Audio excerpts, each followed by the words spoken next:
Je suis psychiatre, praticien hospitalier au CH La Chartreuse et donc expert psychiatre inscrit près la cour d'appel de Dijon.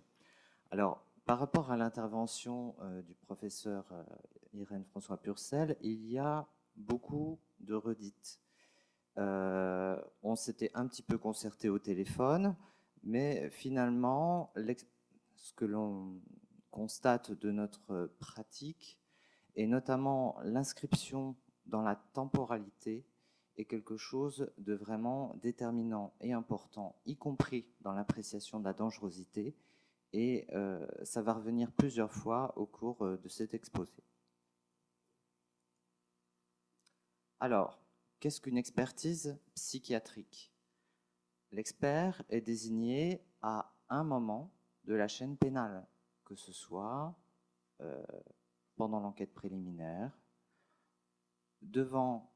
quelquefois on est désigné par un magistrat du parquet, quelquefois on est désigné par un magistrat de l'instruction, quelquefois on est désigné par un magistrat du siège en correctionnel, et ça, c'est donc l'expertise présententielle, ce qui est très important.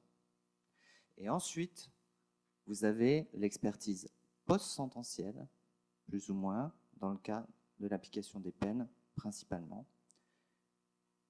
C'est assez déterminant, cette distinction, parce que justement, il y a des enjeux d'appréciation selon qu'on se situe en pré-sententiel ou en post-sententiel, ce qui pourra être notamment important par rapport à la matérialité judiciaire des faits. Ça change quand même la donne de façon très importante.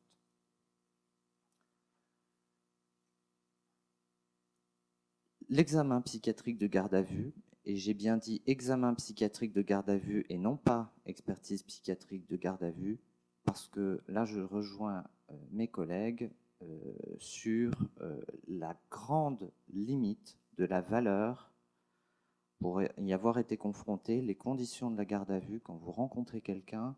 Je peux vous assurer que ce n'est pas du tout les mêmes quand vous êtes bien dans votre bureau en face de quelqu'un et que vous avez le temps de voir la personne, éventuellement de la revoir, de passer 3, 4, 5, 6 heures en présence d'une personne où il va se dérouler quand même un certain nombre d'éléments. Là, les conditions de la garde à vue sont quand même assez inconfortables, limitées, et il convient même de le rappeler des fois dans la rédaction du rapport en garde à vue. Et donc, il m'arrive assez souvent de conclure des rapports pour insister sur la dimension dynamique de nécessité de réévaluation. Je vais vous poser un cas pratique. On est en pré-sententiel. On vous transmet des pièces de l'enquête, pas toutes, c'est très parcellaire, et vous rencontrez un sujet qui vous dit que il n'y est absolument pour rien, il n'a rien à voir avec ça, malgré les 2-3 éléments que vous avez, et vous êtes là, confronté à l'exposé du sujet, sur sa biographie, sur son vécu, sur ses propos. Et là, quand même, il y a des faits plus ou moins graves qui lui sont reprochés. Qu'est-ce que vous allez répondre de sa dangerosité? Quelle valeur aura l'appréciation de la dangerosité à ce moment-là? Parce qu'après tout, moi je suis psychiatre, j'ai quelqu'un qui me dit ça, je ne suis pas du tout enquêteur, je ne fais pas partie du tout du siège, et donc je me positionne par rapport à une matérialité des faits qui n'est pas établie. Donc, un gros point de limitation de mon travail qui va dire ce que je vois. L'expert, c'est ça. Il dit qu'est-ce qu'il a vu de son point de vue de technicien de sa pratique. Alors, le contexte de l'appréciation de la dangerosité, c'est un contexte où les études comme SMPG, c'est santé mentale en population générale, nous disent que l'appréciation de la folie dans la société est associée à une représentation de la dangerosité. Malade, dangereux, ces termes sont très souvent associés et ont fait l'objet d'études. Notre président de CME, le docteur Gérard Miret, est actuellement dans le Sud avec des confrères du centre CCOMS, justement par rapport à l'étude de cette question. Il m'a demandé de transmettre son bonjour et donc l'importance de ces aspects qui vont quand même conditionner aussi notre appréciation de la dangerosité. Il va falloir bien distinguer la criminalité et la perception subjective de cette criminalité. Le technicien, lui, ce qu'on va lui demander de faire, c'est de définir un risque. Alors, définir un risque, d'un point de vue scientifique, c'est une probabilité. Une probabilité qui, dans ce cas, est un produit, c'est le résultat d'un produit, c'est-à-dire quelle nuisance, c'est-à-dire de quel objet du risque parle-t-on, c'est-à-dire de quel potentiel criminel s'agit-il, et de quelle fréquence, c'est-à-dire déterminer, fréquence au terme de probabilité, au terme statistique, c'est-à-dire quelle occurrence du risque est-on en mesure de pouvoir déterminer, d'évaluer.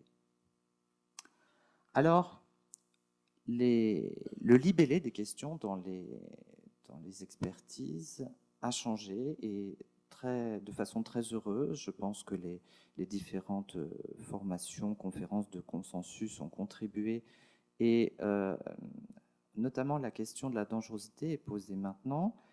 Comme ça, il s'agit donc d'apprécier la dangerosité criminologique et psychiatrique en listant les éléments favorables et défavorables.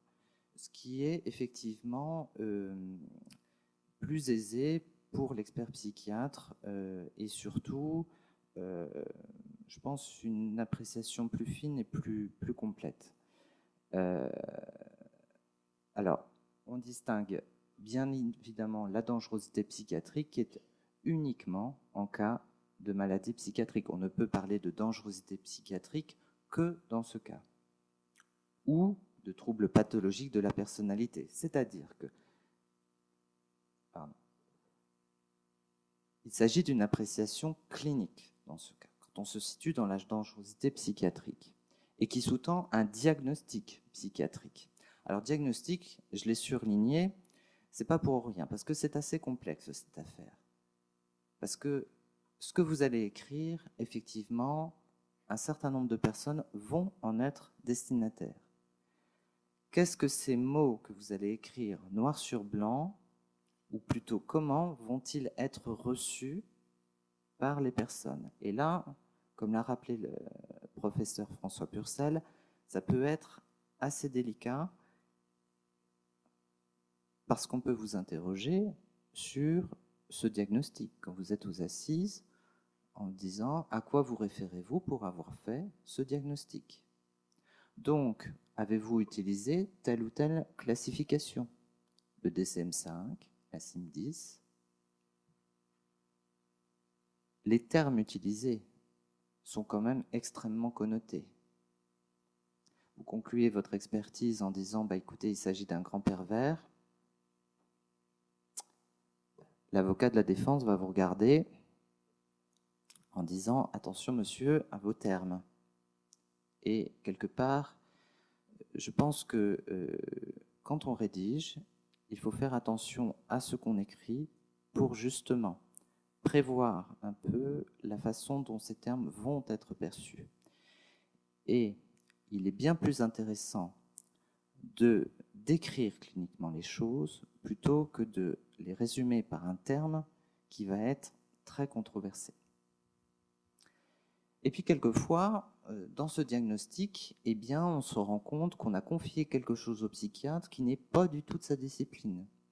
Alors j'ai mis le sapiteur neurologue où je me rends compte que j'ai demandé pas mal de fois un sapiteur neurologue parce que j'ai déjà rencontré des patients déments en expertise, des patients qui ont rencontré un problème plutôt physique, d'épilepsie, d'effets secondaires du traitement. Et là, voilà, c'est arrivé, d'effets secondaires neurologiques.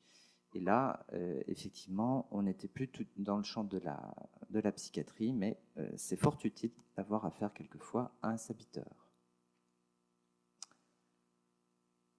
Alors, la dangerosité psychiatrique, elle s'appuie donc sur non pas uniquement un diagnostic, un terme qui serait réducteur, mais surtout un développement psychiatrique. Et on a l'habitude, quand on accompagne des patients, sur, eh bien, ma foi, que vivent-ils, eux, avec leurs troubles? Quelles conséquences ces troubles vont avoir sur leur trajectoire, sur leur vie? Quelle est la récurrence de ces troubles au cours de leur vie? Alors, avec plus ou moins un accès aux antécédents médicaux, c'est-à-dire que vous avez des antécédents médicaux qui se basent sur les dires du sujet. Avez-vous ou non, des fois, accès au dossier médical? C'est arrivé que le dossier médical soit transmis et fasse partie des pièces communiquées. S'agit-il d'une maladie d'évolution chronique? Y a-t-il des accès, des crises? À quelle fréquence, récurrence? Y a-t-il ou non des troubles du comportement associés? Y a-t-il des capacités de reconnaissance de la pathologie, d'introspection, d'insight, qui sont bien entendu plutôt des facteurs positifs? J'ai marqué l'adhésion, voire même la proactivité dans les soins. Il m'est arrivé de rencontrer des personnes qui ont été en abolition totale du discernement et qui ont connu un parcours psychiatrique de plusieurs années et qui ont un recul sur leur pathologie, sur la connaissance de pathologie. C'est pas compliqué, je pense qu'ils en savaient autant que moi. Et qui étaient capables vraiment d'une connaissance des troubles assez... donc c'est pour ça que j'ai marqué le rôle de la psychoéducation. Quelquefois, il y a quand même un aspect très positif dans ce cas-là, puisque la personne connaissait tout à fait le rôle, l'importance de son traitement, etc. Le rôle des facteurs précipitants. Alors ça, on va y revenir plusieurs fois au cours de l'appréciation de la dangerosité parce que les études montrent qu'ils sont quand même extrêmement, on les appelle précipitants, c'est pas pour rien, extrêmement associés à la dangerosité, l'accès à un moyen, la consommation d'alcool ou de toxiques. Alors vous savez, il y a, dans les pratiques d'expertise psychiatrique, il y a une diversité assez importante. Moi, j'aime bien, personnellement, dans l'appréciation de la dangerosité psychiatrique, faire mention de l'appréciation du risque auto-agressif. Je rappelle que en cas d'une maladie psychiatrique, vous avez un risque relatif 30 fois plus élevé d'un acte auto-agressif, d'un suicide, par rapport à la population générale. Donc, et on a quelquefois des mis en cause qui commettent des actes auto-agressifs. Donc c'est quand même bien de le faire figurer dans le rapport. Enfin, c'est ce que j'estime personnellement et c'est ce que je m'autorise en tout cas. Alors on a dit c'était important de distinguer les deux. La dangerosité criminologique d'un côté, la dangerosité psychiatrique des deux. Mais là où ça se complique un peu, c'est que ça s'entrecroise. C'est-à-dire que vous avez des facteurs défavorables dans la dangerosité psychiatrique qu'on va retrouver tout à l'heure dans la dangerosité criminologique. C'est notamment le cas des facteurs précipitants.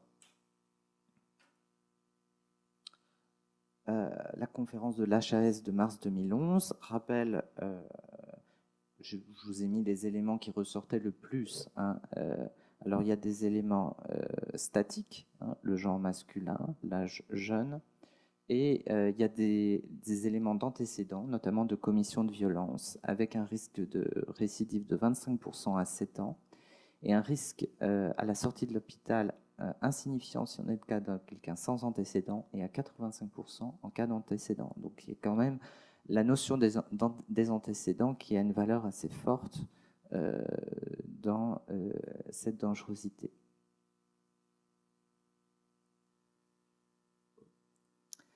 Alors, attention à nos propos quand on parle de dangerosité psychiatrique.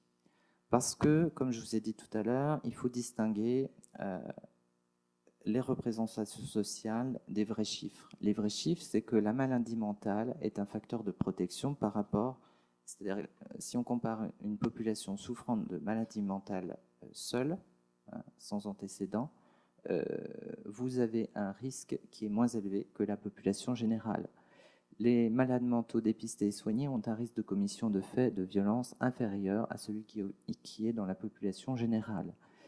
Les personnes ayant des troubles psychiques représentent 3 à 5% des actes de violence en général.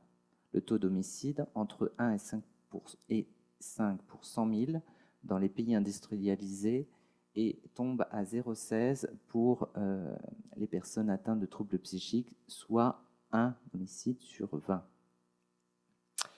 Et aussi un élément statistique important, c'est que la souffrance des personnes en situation de maladie psychique, c'est un peu la double souffrance, puisque vous avez aussi la violence de la société à leur égard, et c'est souvent des personnes qui sont victimes d'agressions, etc.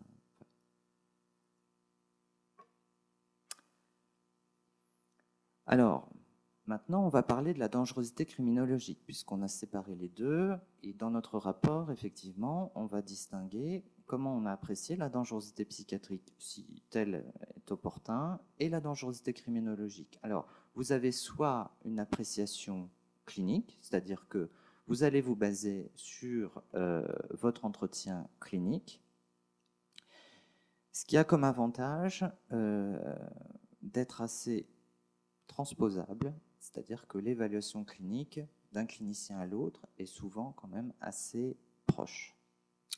C'est assez partageable, vérifiable. En revanche, d'un point de vue statistique, on s'est aperçu qu'il y a une surestimation de la dangerosité à court terme et une sous-estimation de la dangerosité à long terme. D'où l'importance de ne pas se limiter à l'appréciation clinique. Et aussi, il a été étudié que l'appréciation clinique seule ne tenait pas suffisamment compte des facteurs protecteurs ou favorables. Alors, il y a les méthodes actuarielles. Actuarielles, c'est-à-dire qu'on a regardé des caractéristiques démographiques. C'est une analyse purement statistique. Vous avez un certain nombre de critères et on va regarder quels sont les critères déterminants dans le risque de récidive à 5 ans, 10 ans, etc. Alors, ça ressemble à ça. Il y en a plusieurs.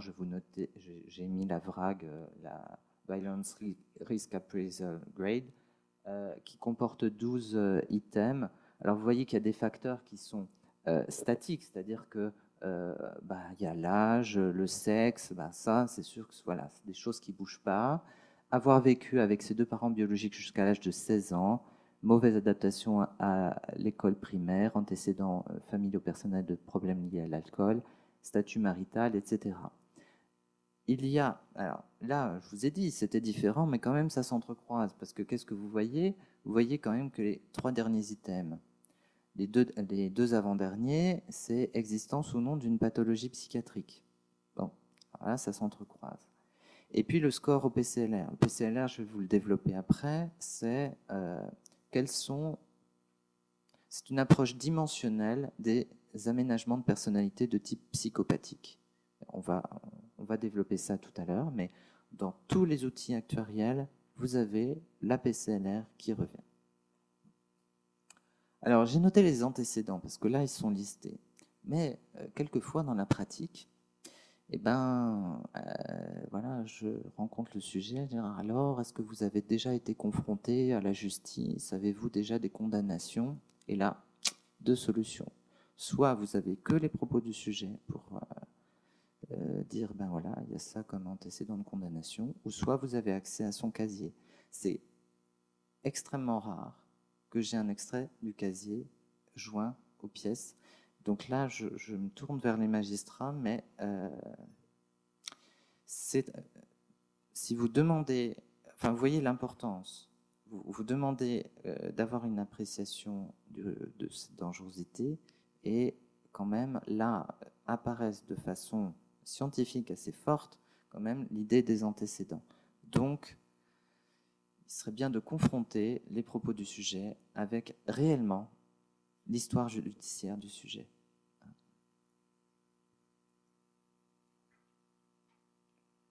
Donc je l'ai dit, on retrouve les facteurs statistiques et le score PCLR. Le problème de la méthode actorielle, c'est qu'une fois qu'on vous a dit, ben voilà, vous avez tel sexe, tel âge, il s'est passé ça dans votre vie, vous avez plus ou moins d'antécédents de commission, ben voilà, les dés sont jetés. C'est-à-dire qu'il y a une dimension un peu déterministe et non dynamique. Et ça, c'est un petit peu dommage, et notamment par rapport aux modèles les plus récents que je vais développer après, on rate quand même certaines choses par rapport à cette appréciation. Alors je vous parlais toujours de la PCLR qui vient dans l'appréciation des outils et qui en fait partie. Alors voici ce qu'on va grader en 1 ou 2 selon l'intensité, la fréquence. Alors vous avez ici donc on va dire ce que l'on retrouve parmi les personnes qui ont des aménagements de personnalité psychopathique, pour parler proprement, avec un seuil diagnostic de psychopathie qui est déterminé à 30 en Europe et 35 aux USA. Donc vous avez un score sur 40. Alors vous allez retrouver aussi, là encore, les antécédents. Ça s'entrecroise vraiment, la délinquance, violation des conditions de liberté conditionnelle. Bon, ben voilà, mais si vous ne le savez pas, c'est un peu compliqué. Diversité des délits commis par le sujet. Vous avez aussi des éléments plus d'appréciation clinique, hein, la surestimation de soi, etc., du prix manipulation.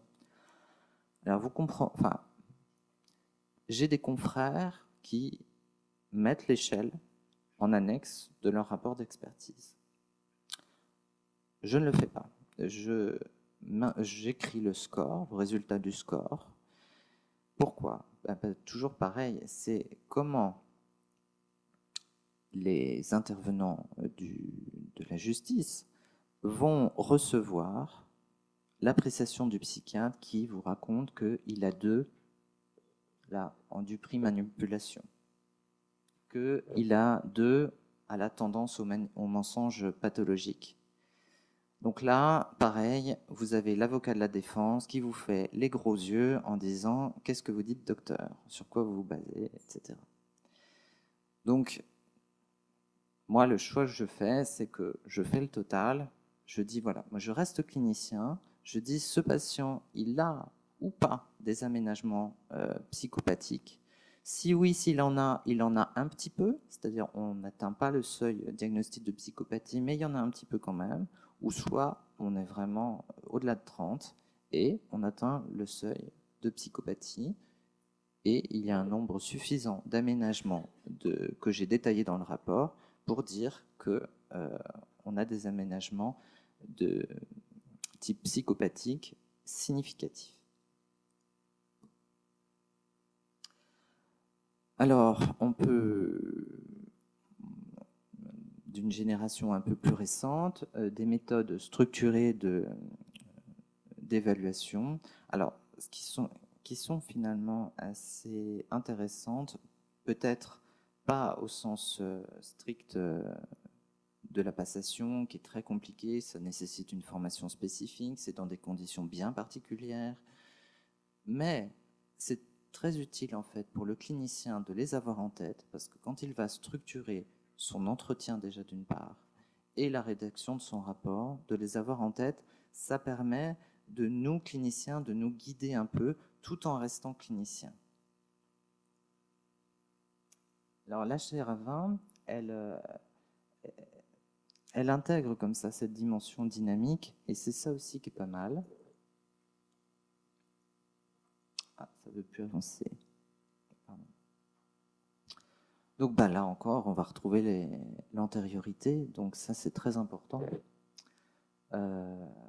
Bon, je vais avancer parce que bon, c'est des items, c'est des choses contingentes, mais Vous retrouvez donc les premiers actes commis pendant la jeunesse, l'instabilité des relations intimes, les problèmes d'emploi. Ça, c'est très important à évaluer parce qu'on a vu que ça avait quand même une importance par rapport à l'évaluation.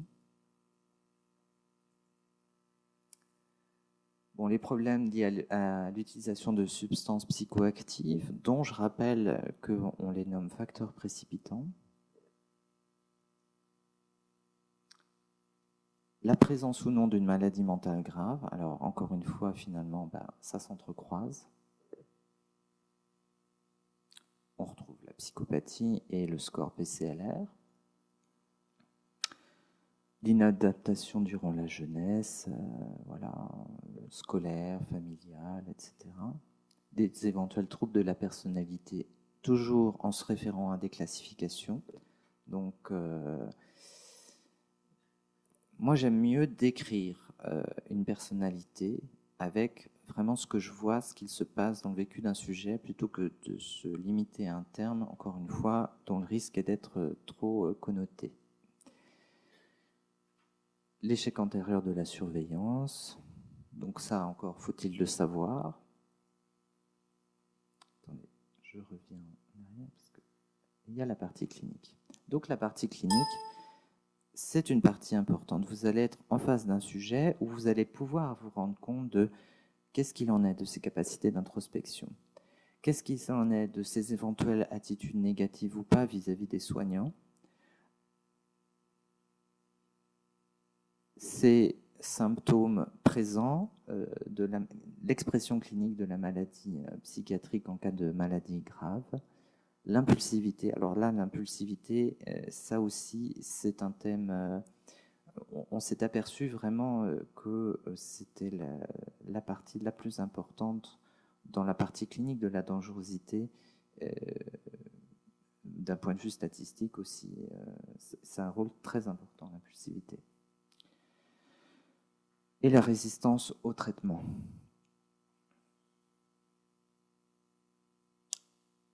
Il y a ce qui est intéressant, comme je vous l'avais dit, l'évaluation clinique seule, elle ne se projette pas toujours. Et là, l'intérêt d'avoir cette appréciation un peu structurée, c'est de se dire, alors, qu'est-ce qui me dit un petit peu de l'après ? Est-ce que ce qu'il projette de faire paraît plutôt réaliste ? Est-ce que à sa sortie de détention provisoire, il a plutôt l'idée de se réinsérer, d'avoir une vie familiale opérante, une vie sociale, etc. Un soutien personnel, efficient ou pas. Est-ce qu'il s'inscrit dans des mesures curatives? Est-ce qu'il est participatif à ses soins, etc. Est-ce que, alors le stress au sens de, est-ce qu'il a des facteurs de stress sociaux, économiques, ou plus intrinsèques de son propre vécu qui viennent plus ou moins entraver ses projets et sa resocialisation. Alors, en conclusion, comme ça je respecterai à peu près le temps, l'évaluation du risque de commission de faits de violence est indissociable de sa prise en charge. Là, encore une fois, je suis tout à fait dans le sens de ce que disait le professeur Irène François Purcell sur cette approche dynamique de l'évaluation. Pourquoi ? Pour mettre en place des mesures thérapeutiques, pour s'occuper de la dangerosité psychiatrique et rôle de magistrat de mettre des mesures de sûreté par rapport à ce que l'on a pu dire, mais très modestement finalement, sur la dangerosité criminologique. Alors, je parlais tout à l'heure des modèles récents, effectivement, qui sont intéressants. C'est pas le sujet d'aujourd'hui, mais pour votre culture personnelle, les modèles de la désistance et les modèles du wetworks sont des modèles développés aujourd'hui en criminologie et sont intéressants parce que finalement pragmatiques en fait. C'est-à-dire, wetworks, hein, ça veut dire ce qui marche. On va voir, ben voilà, qu'est-ce qui marche? Quels sont les facteurs favorables qui fonctionnent? Quels sont ceux qui ne fonctionnent pas?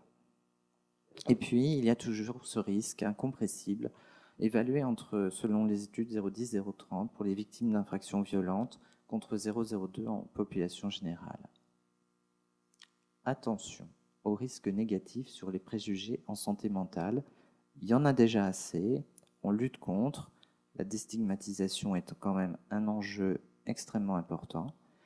Donc, la nécessité, j'insiste là-dessus, de préserver une image positive de la psychiatrie, parce que si on vous dit que les psychiatres, ça s'occupe, allez, je peux le dire, des fous dangereux, je ne sais pas si vous allez confier quelqu'un de votre famille qui est anxieux à ce psychiatre qui s'occupe des fous dangereux. Je ne sais pas si on y vient bien volontiers. Eh bien, c'est très dommage. Pourquoi ?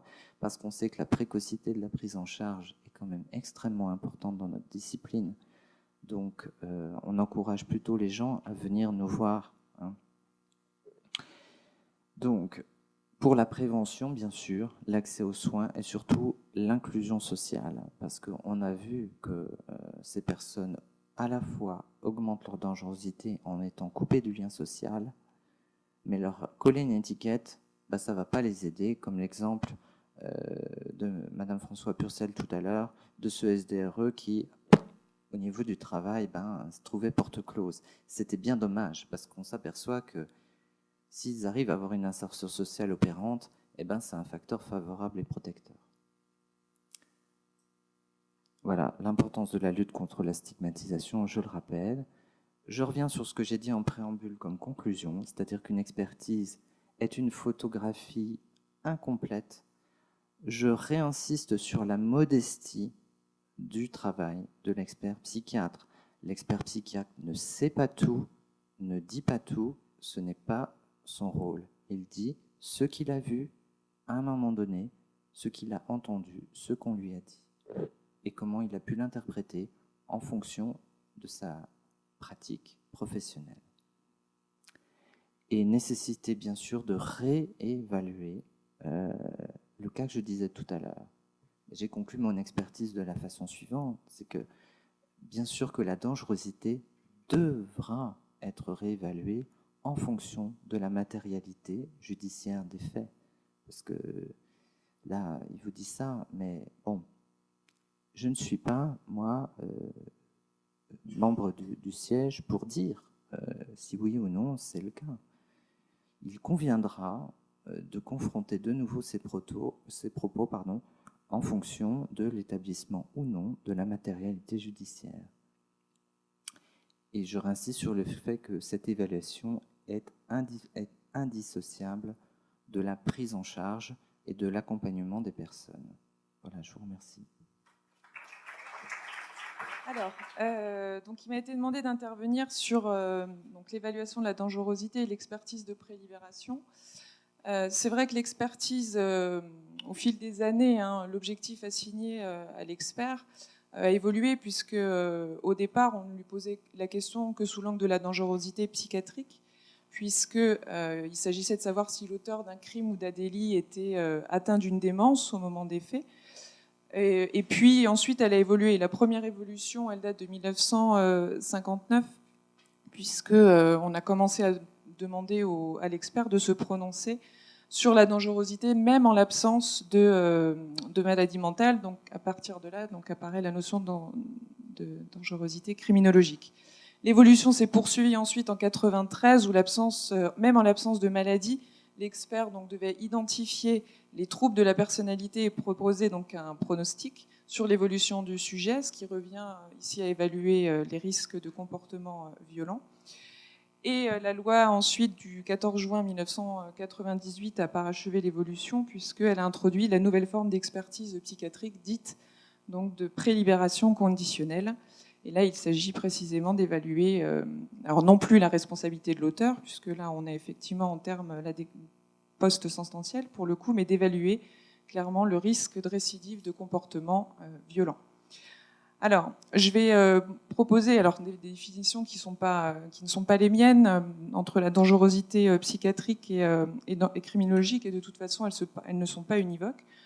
puisque, et là cette définition, on la retrouve dans le rapport de la Commission de santé-justice présidée par Jean-François Burgelin en 2005 pour une meilleure prévention de la récidive, qui définit la dangerosité psychiatrique comme le risque de passage à l'acte principalement lié à un trouble mental, donc notamment un mécanisme délirant, alors que la dangerosité criminologique, le professeur Senon, professeur en psychiatrie à la fac de médecine de Poitiers, lui l'a définie comme une probabilité pour un individu de commettre une infraction, alors que le psychiatre Michel Bénézek, lui, comme un phénomène psychosocial caractérisé par des indices révélateurs de la grande probabilité de commettre une infraction contre les personnes ou les biens.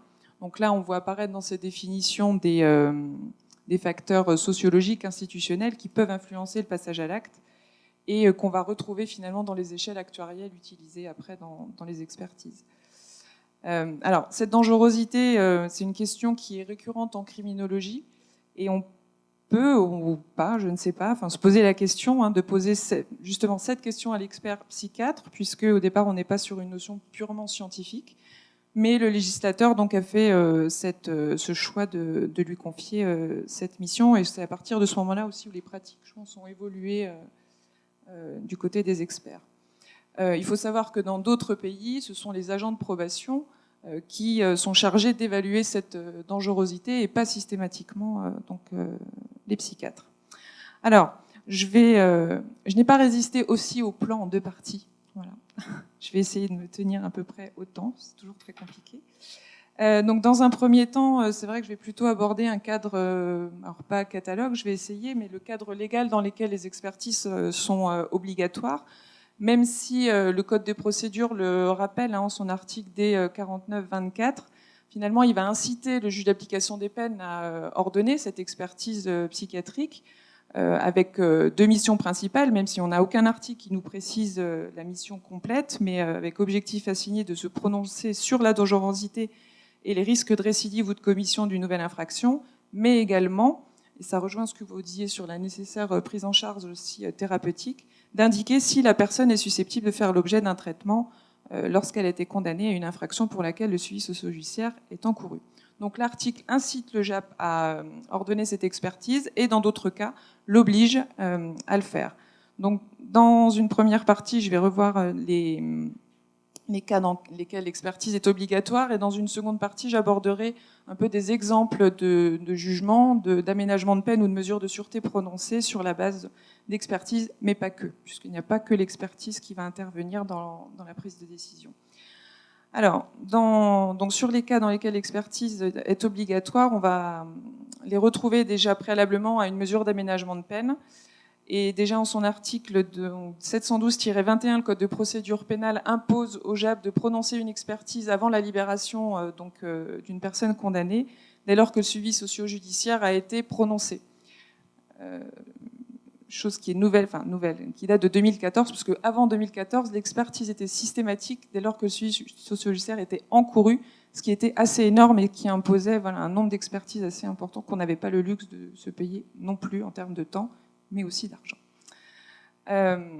L'autre cas dans lequel l'expertise va être obligatoire s'agissant des aménagements de peine, c'est la libération conditionnelle criminelle, puisqu'en cas lorsque la personne a été condamnée à une réclusion criminelle à perpétuité, ou une personne condamnée peine d'emprisonnement ou de réclusion supérieure ou égale à 15 ans pour une infraction pour laquelle le suivi socio-judiciaire est encouru cette fois-ci, ou encore une personne condamnée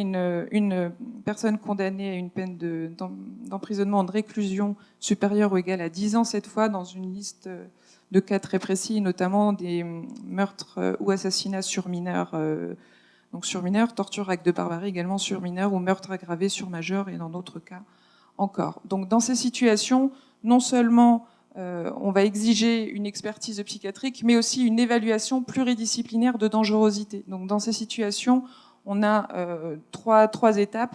Une expertise médicale réalisée en fonction des cas par un ou deux experts, une évaluation pluridisciplinaire de dangerosité dans un centre national d'évaluation, il y en a 3 en France, et là on a une évaluation qui va durer au minimum 6 semaines, et enfin un avis d'une commission ad hoc, dite la commission pluridisciplinaire des mesures de sûreté. Voilà, pour ce qui est des aménagements de peine, l'expertise elle va être ensuite obligatoire dans le cadre du suivi socio-judiciaire, dès lors que Donc une personne condamnée à la fois une peine d'emprisonnement en passe d'être libérée avec à la sortie un suivi socio-judiciaire, dès lors que l'injonction de soins n'a pas été prononcée, le Code de procédure pénale impose d'ordonner cette expertise afin de réexaminer la situation du condamné et savoir si une injonction de soins, si la personne est susceptible d'un traitement et donc de faire l'objet d'une injonction de soins.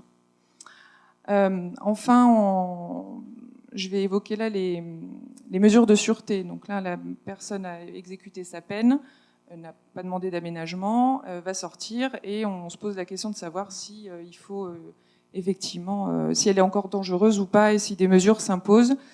Donc dans les mesures de sûreté, les dispositions relatives à la surveillance judiciaire, qui est un mécanisme qui permet de soumettre, après la libération d'une personne qui a exécuté sa peine d'emprisonnement, évaluée comme dangereux, on va la soumettre à un certain nombre d'obligations afin d'éviter justement la réalisation de ce risque de récidive. Donc la surveillance judiciaire est soumise à un certain nombre de conditions de fond liées au quantum de la peine, notamment il faut que le suivi socio-judiciaire soit également encouru, et donc on doit avoir un risque avéré de récidive. Et le texte, c'est l'article 723-29 du Code de procédure pénale, donc qui indique que la surveillance judiciaire ne peut être prononcée, doit être prononcée aux seules fins de prévenir cette récidive, qui est constatée, et ça c'est 723-31, par une expertise médicale dont la conclusion fait apparaître la dangerosité du condamné. Et depuis 2005, on oblige également l'expert, on lui demande de s'exprimer sur la possibilité ou non d'un traitement. Voilà, ça c'est la première mesure de sûreté. Alors les mesures de sûreté, je dirais que c'est la plus prononcée, cette mesure de surveillance judiciaire. Il en existe d'autres, notamment le placement sous le PSEM, surveillance électronique mobile. Donc c'est une mesure, on va dire, accessoire, complémentaire, soit une surveillance judiciaire, par exemple, ou une libération conditionnelle dite criminelle. Là, on va mettre en place un dispositif de surveillance continue de la personne considérée comme dangereuse pour vérifier tout le temps où elle est et qu'elle respecte bien ses obligations et surtout ses interdictions.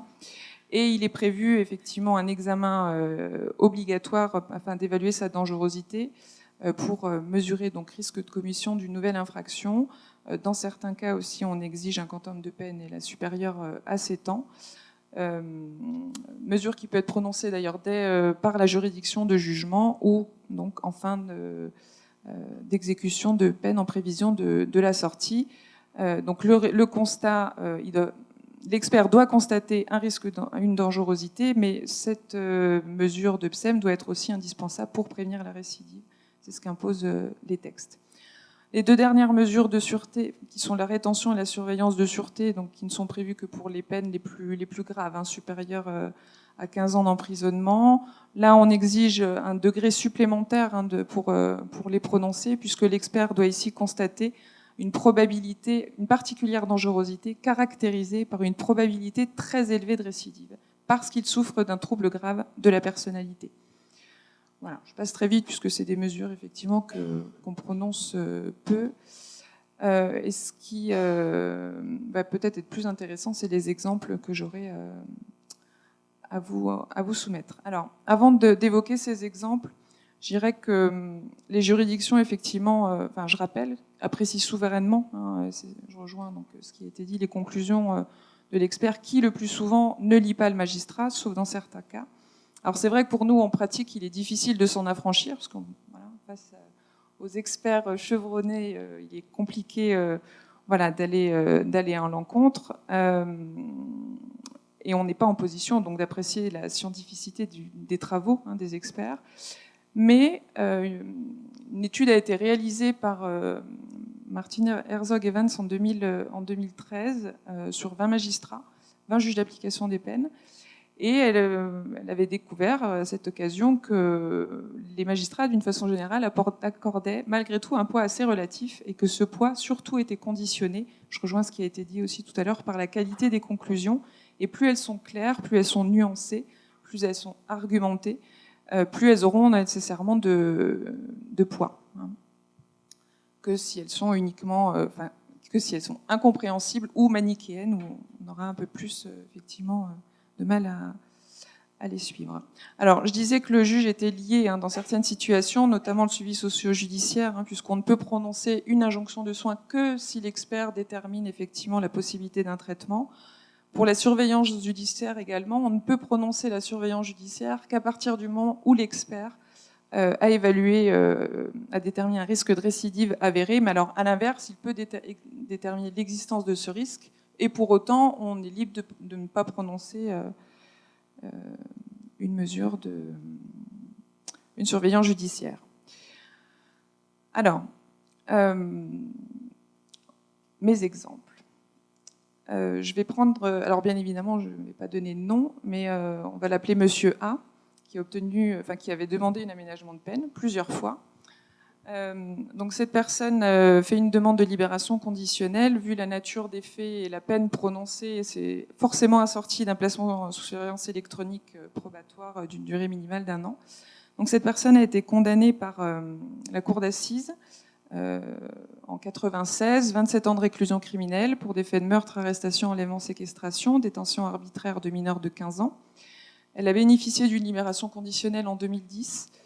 Et malheureusement, elle a récidivé, puisqu'elle a été condamnée à 7 ans d'emprisonnement, dont 2 ans assortis d'un sursis mis à l'épreuve pour des faits de violence aggravés par 2 circonstances, suivis d'incapacité totale de travail supérieure à 8 jours, et d'autres faits de violence aggravés toujours, 2 circonstances inférieures à 8 jours.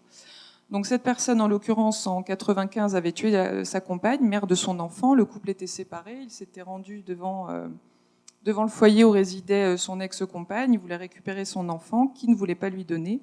Donc il a sorti un couteau à cran d'arrêt, lui a porté plusieurs coups. Elle est décédée d'une hémorragie massive. Donc bien sûr, il est parti avec l'enfant. Il a menacé les personnes qui voulaient s'interposer. Il a été arrêté un petit peu plus tard grâce aux témoins qui ont pu appeler les forces de l'ordre. Donc, je le disais, il a bénéficié d'une libération conditionnelle en 2010, en mars 2010. Décembre 2010, il récidive, puisque là, il agresse alors qu'il était alcoolisé, ce qui n'était pas le cas des premiers faits. Il agresse un couple d'amis que sa compagne de l'époque avait invité à son domicile, et donc sous l'emprise de l'alcool. Donc on a cette personne qui, au moment de sa demande d'aménagement de peine, a 42 ans, passé la moitié de sa vie en prison pour ces 2 peines d'emprisonnement, pour ces 2 peines prononcées, puisqu'il n'a aucune autre condamnation. Il n'a pas eu d'autres condamnations antérieures. Quelqu'un qui a un parcours classique, ni bon ni mauvais, mais voilà, pas de diplôme, il a travaillé malgré tout, sauf il ne travaillait pas au moment des faits. Alors, donc en 2016, il fait sa demande de libération conditionnelle. On note, et le tribunal d'application des peines relève que son comportement en détention ne pose pas de difficulté. Il travaille, il a bénéficié régulièrement de permissions de sortie, ce qui nous permet de tester un petit peu effectivement les condamnés pour voir s'ils sont capables de respecter un cadre à l'extérieur. Donc il respecte ses permissions, sauf une, qui aura son importance finalement, puisqu'il est revenu alcoolisé. Les dommages et intérêts ont été soldés. Il a suivi régulièrement des soins par un psychologue. Il a participé à tous les ateliers auxquels il pouvait participer en détention. Les psychologues qui le suivaient relevaient de bons indicateurs d'évolution et de changement chez cette personne. On a une expertise en 2015 qui conclut à l'absence de pathologie psychiatrique. La personne, en l'occurrence, analysait ses passages à l'acte. Il était estimé comme étant réadaptable. Il n'y avait pas de contre-indication, puisqu'on a demandé à l'expert de se prononcer sur ce point à l'octroi d'un aménagement de peine. L'expertise psychologique, elle, de 2016, relevait une profonde culpabilité ressentie par le condamné, l'absence toujours de pathologie. Il avait même mis à profit son incarcération pour prendre du recul et gérer ses problèmes d'alcool. Et il ne semblait pas présenter de dangerosité particulière. Donc jusqu'ici, tout va bien et on pouvait imaginer de lui octroyer un nouvel aménagement de peine. Mais on a cette évaluation donc, du Centre national d'évaluation obligatoire qui s'est révélée assez catastrophique, puisqu'il a refusé de se soumettre en fait, au cadre et des entretiens du SPIP et du psychologue. en tenant un discours complètement contradictoire par rapport finalement à ses demandes, puisqu'il demande une libération conditionnelle, mais finalement dit que sa sortie devrait s'apparenter à une sortie sèche, donc sans aucune obligation finalement à sa charge. Le CNE relève un discours peu authentique, des regrets, et les regrets et le sentiment de culpabilité ne sont pas verbalisés, les victimes ne sont pas présentes dans son discours, sa violence n'est pas analysée, la question de l'alcool n'est pas réglée. Voilà. Et on relève en conclusion un certain nombre de facteurs encore de vulnérabilité, notamment les conditions de sortie, puisqu'on jugeait l'environnement familial peu protecteur, son rapport à la loi encore défaillant, parce que non seulement il y a une révocation de libération conditionnelle du fait de manquements et de la récidive, mais cette permission de sortie lors de laquelle il s'est permis de rentrer alcoolisé, et des consommations encore actuelles de cannabis. On relève dans sa personnalité un certain nombre de fragilités et une instabilité comportementale, des fragilités persistantes en termes de gestion de la frustration, et une expression émotionnelle absente, donc un risque évalué comme élevé, et bien évidemment, il en a découlé un avis défavorable à l'aménagement de peine, et plutôt une surveillance judiciaire préconisée. Donc, bien évidemment, cette demande d'aménagement de peine dans ces conditions a été rejetée. Alors, c'est vrai qu'on voit les contradictions. Dans un premier temps, tous les éléments, tous les indicateurs étaient plutôt favorables, puisqu'il y avait un parcours qui était, depuis en tout cas sa réincarcération, qui était plutôt bon. Un projet de sortie qui paraissait finalement bien construit, mais, enfin, en tout cas, il existait. Mais finalement, ce projet a été jugé comme étant peu investi, puisque finalement il n'a pas accepté le cadre et la totalité du cadre dans lequel il devait être préparé, notamment le cadre du CNE. Et il a été donc estimé que le risque de récidive dans ces conditions n'était pas contenu, donc sa demande a été rejetée. Sa situation, comme la loi le prévoit, a dû être réexaminée récemment, en 2018, puisque pour les peines supérieures à 5 ans arrivées aux 2/3 de peine, on doit examiner la situation au regard d'un octroi éventuel d'une libération conditionnelle. Il y avait consenti, donc on s'est repenché sur son cas. On n'a pas de nouvelle évaluation au CNE, puisque la dernière datait de moins de 2 ans, mais une nouvelle expertise psychiatrique, dite de dangerosité, a été réalisée, où là, alors effectivement, dans cette expertise, et on retrouve un petit peu tout ce que vous disiez, tout ce qui a été dit, puisqu'on va reprendre un peu le parcours, la raison, le processus à l'œuvre dans le passage à l'acte, et l'évolution, et ça c'est assez important pour nous, et c'est la question que l'on pose à l'expert, de l'évolution entre le début, enfin, j'allais dire le début de l'incarcération, même le passage à l'acte, début de l'incarcération, et là où on en est aujourd'hui. Et au final, donc l'expert, avec tous les critères utilisés, a estimé que, conclut en tout cas à l'absence de dangerosité psychiatrique, puisqu'il n'y a toujours pas de pathologie, qu'il est curable sous la forme d'un suivi psychothérapeutique et addictologique nécessaire en cas de sortie. Il est tout à fait donc réadaptable, dès lors que, donc pas de dangerosité psychiatrique, mais du fait de sa vulnérabilité narcissique et de sa propension à s'alcooliser, il présente une dangerosité criminologique, donc qui est persistante. Et son avenir est donc soumis à ses choix personnels aux conséquences de la vulnérabilité narcissique et des éléments extérieurs qu'il ne contrôlerait pas. Donc là, la vulnérabilité, cette vulnérabilité pourrait entraîner la commission d'une nouvelle infraction, notamment et surtout s'il rechute du point de vue de l'alcool. Et le risque, donc, pour l'instant, n'est pas majeur tant qu'il est abstinent et il est capable de respecter un aménagement de peine. Donc là, on peut se poser la question à partir du moment où le risque existe encore, puisque l'expert dit que la dangerosité criminologique est encore présente, si on doit accorder ou pas cette libération conditionnelle. C'est le choix qui a été fait par la juridiction, puisque on a une personne qui est détenue depuis de longues années, qui malgré tout a évolué, notamment depuis son passage au CNE, au Centre national d'évaluation. Il y a eu un réinvestissement au niveau des soins aussi, puisqu'on va regarder ça également. Qu'est-ce qu'il a fait, comment il s'est investi au niveau du soin psychologique et en addictologie, en détention.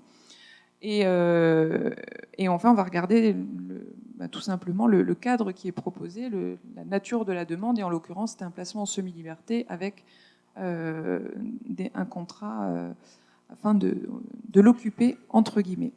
Alors, dans la formulation, on voit aussi à quel point on peut être pas forcément gêné, mais puisque dans la motivation, il apparaît que voilà, on souligne le caractère adapté du projet, je le disais, par rapport au cadre. On rappelle l'échec du précédent aménagement de peine sous la forme de libération conditionnelle qui finalement n'était peut-être pas assez cadrante au moment où il est sorti, qu'un retour en milieu libre représente toujours un risque, mais également un défi.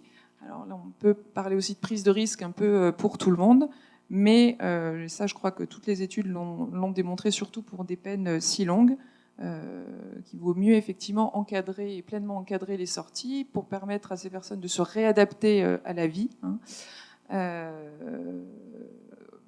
Eh bien, on est amené à faire effectivement à prononcer ce type de mesure. Voilà. Alors, je vois que le temps passe, donc je vais peut-être faire un... Alors, j'avais commencé un petit peu à l'aborder tout à l'heure. Je le disais, l'expertise, finalement, ça n'est qu'un élément parmi d'autres qui intervient dans la prise de décision, puisque on a tous les éléments et le rapport du SPIP, avec des conseillers qui rencontrent régulièrement ou plus ou moins régulièrement en fonction des situations en détention. On va regarder le déroulement de la détention, ce qu'on appelle le parcours d'exécution de peine, l'investissement dans les soins, l'investissement dans un projet de sortie, les déroulements des permissions de sortie, et l'audience. L'audience, elle va être très importante aussi, puisqu'on va un peu les titiller, on va essayer un peu de les repousser dans leur retranchement, de voir un peu leur investissement réel ou non. Alors après, ils peuvent toujours encore nous berner pour voilà, les plus chevronnés, et certains peuvent y arriver, bien évidemment, hein, mais voilà, sur le parcours, sur le passage à l'acte, sur l'investissement dans les soins, on va essayer de tester la construction aussi, comment ce projet de sortie a été construit, est-ce qu'ils sont vraiment acteurs de ce projet-là ou pas. On va tester, vérifier la place qu'occupe la victime aussi. Alors je ne dis pas qu'on va refaire toute l'expertise et puis tout le travail du SPIP, mais c'est des questions qu'on va aussi aborder à l'audience, et parfois on peut avoir des surprises.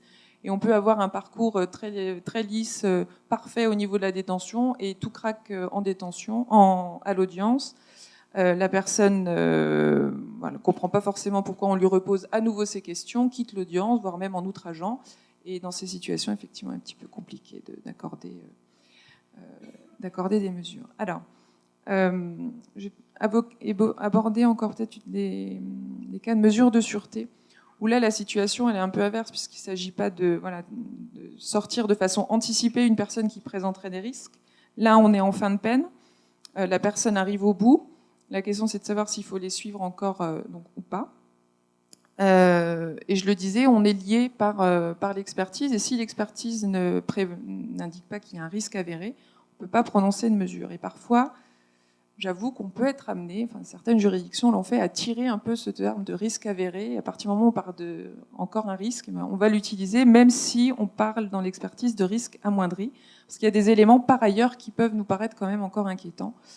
Et donc on a Monsieur B maintenant, qui est donc le véritable pédophile dans toute sa splendeur, on va dire. 15 ans de réclusion criminelle, 20 ans de suivi socio-judiciaire, une période de sûreté donc au préalable de 7 ans, pour des faits de viol sur mineurs de 15 ans par ascendant et agression sexuelle sur mineurs de 15 ans. Il est sous traitement lorsqu'on fait l'expertise de dangerosité, un traitement inhibiteur donc de libido, sous neuroleptique et anxiolytique, ce qui, selon l'expert, a permis d'améliorer un peu les choses, puisqu'il ne présente plus, chose qu'il avait avant, des traits de caractère schizoïde ni désorganisation psychique, ce qui avait été relevé donc au stade de l'instruction. On relève une personnalité mieux organisée, il a pris conscience de la gravité des faits, mais n'exprime pas de véritable empathie envers la victime, ni de culpabilité. On note que l'absence de dangerosité criminologique est conditionnée par l'observance rigoureuse du traitement mis en place, et donc, mais le risque de récidive ne peut être écarté. Donc, pour l'instant, ça va, mais ne peut être écarté. Bon, alors est-ce que c'est un risque avéré ou pas? On a considéré que oui, et surtout que ce monsieur nous dit qu'il se masturbe encore quand il voit des fillettes à la télé. Il dit au SPIP qu'il a craqué sur la psychologue de l'établissement. Il avait même envisagé de construire un projet d'aménagement de peine là où vivait potentiellement la psychologue. Donc tout ceci, il était peu rassurant. Voilà. Donc bien sûr, la surveillance judiciaire a été prononcée. Une autre situation qui interpelle un petit peu, Donc Monsieur F, cette fois-ci, qui a été condamné à 9 ans pour viol et agression sexuelle sur mineur de 15 ans, qui est dans la négation totale des faits. Alors non seulement il nie les faits, mais il se positionne comme comme certains peuvent le faire, beaucoup je ne sais pas, mais certains le font. Donc il se positionne en victime de tout, et notamment du système judiciaire, qu'il dit partial. Alors à côté de ça, il a un parcours d'exécution de peine parfait. Il fait tout ce qu'on lui demande. Formellement, il respecte les soins, mais ça n'est que formel, puisque l'expertise en 2015 note qu'effectivement, s'il en investit s'il se rend au rendez-vous sur le fond, finalement, rien ne va se passer. L'expert en 2015 va relever un certain nombre de marqueurs de dangerosité, notamment la dimension perverse des traits de personnalité, le souci permanent de manipulation et de maîtrise du sujet sur la réalité judiciaire, l'absolue certitude de ne présenter aucun trouble, de ne jamais récidiver, l'investissement donc du soin de la forme du soin au détriment du soin lui-même. Dans ce contexte, donc, la question de soins dedans ou dehors paraît vouée à l'échec. Et on a une expertise dangerosité qui finalement va reprendre les mêmes éléments que le premier expert 2 ans auparavant. Le premier expert avait conclu une dangerosité encore persistante, mais le deuxième évoquera une dangerosité criminologique amoindrie, sans expliquer pourquoi. Donc ce que je disais tout à l'heure sur la nécessité vraiment d'argumenter et d'avoir une argumentation claire, précise, qui nous permette de comprendre les conclusions, c'est toujours mieux, puisque là, on reste un peu sur notre faim, ne sachant pas pourquoi il y a 2 ans, aujourd'hui, il présente les mêmes marqueurs dits dangerosité, évalués comme tels, en tout cas en 2015, et pourquoi maintenant elle serait amoindrie. On ne sait pas, et en tout cas, il a été malgré tout prononcé une surveillance judiciaire, parce que même amoindrie, on l'a considéré comme avérée. Voilà. Alors, ce que l'on va attendre précisément pour cette expertise post-sententielle, pour le coup, c'est effectivement, on y revient sur la description du processus, encore une fois, qui a été à l'œuvre au moment du passage à l'acte, et surtout l'évolution, après, qui est importante pour nous. Je le disais, et je le répète, parce que ça peut vraiment nous mettre en difficulté, l'absence de risque avéré peut nous empêcher de prononcer donc un certain nombre de mesures qui, par ailleurs, nous semblent importantes parce qu'on a certains autres éléments en dossier qui nous font nous conclure, parce qu'on a un peu notre propre avis aussi sur la question, sur une dangerosité encore persistante. Et pour le coup, au niveau, en tout cas, post-sententiel, systématiquement, les dossiers sont communiqués aux experts et donc à la disposition pour vraiment mesurer l'ampleur, avoir tous les éléments afin d'avoir un avis éclairé. Ce qui va être important pour nous aussi, c'est déterminer le contenu du suivi psychothérapeutique lorsque, bien évidemment, on conclut à la nécessité d'un tel suivi, puisque ça nous permettra et permettra après au SPIP d'orienter donc les personnes dans le cadre des mesures suivies. Voilà. Alors, je vais reprendre. Je parlais de l'étude de Martin Herzog-Evans en 2013,